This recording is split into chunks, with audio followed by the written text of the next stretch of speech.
The first sit I'm going to talk about is Cam Akers. Akers was the forgotten man in week 1, and he should be the forgotten man in your lineups. I know you probably overpaid for him in your drafts, but head coach Sean McVay said he wants to see an increased level of urgency and accountability snap in and snap out from Akers. This means he hasn't seen the effort in Akers when running the ball.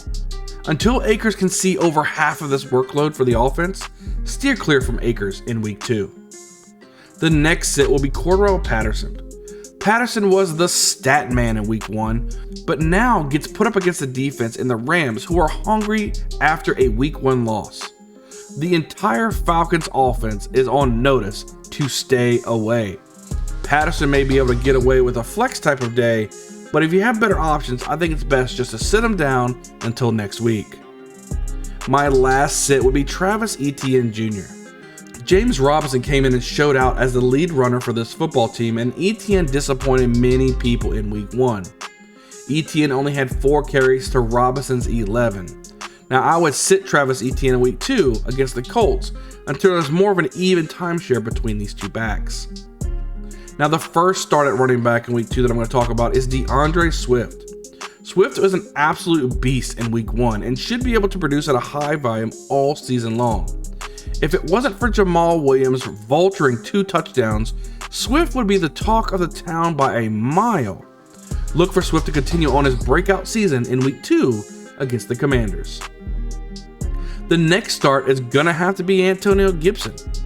At one moment it was all doom and gloom for Gibson owners, and he was being used on special teams just due to his fumbling issues.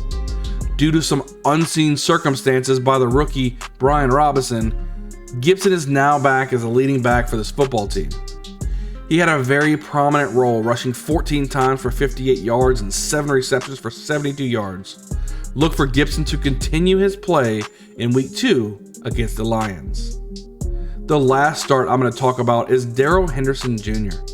Henderson took the job from Cam Akers and was running like a man on a mission in week 1. Cam Akers is currently in the doghouse, and Henderson has the talent to shine as the lead running back for this football team. As long as Akers stays in that doghouse, you should be able to have plenty of good production from Henderson as a starter in week 2 against the Falcons. Now on to the Bengal Tiger Start of the Week. The Bengal Tiger Start of the Week is going to be Christian McCaffrey. McCaffrey should have an increased opportunity in week 2 against the Giants. He was eased into a workload in week 1 without injury, so I see week 2 as being a true test for McCaffrey. If the Panthers want to see wins on their board, they're going to have to rely heavily on McCaffrey, and those numbers will eventually start to appear great, and it's going to start against the Giants. Look for McCaffrey to pay off those who selected him in the top of the first round this year in fantasy drafts.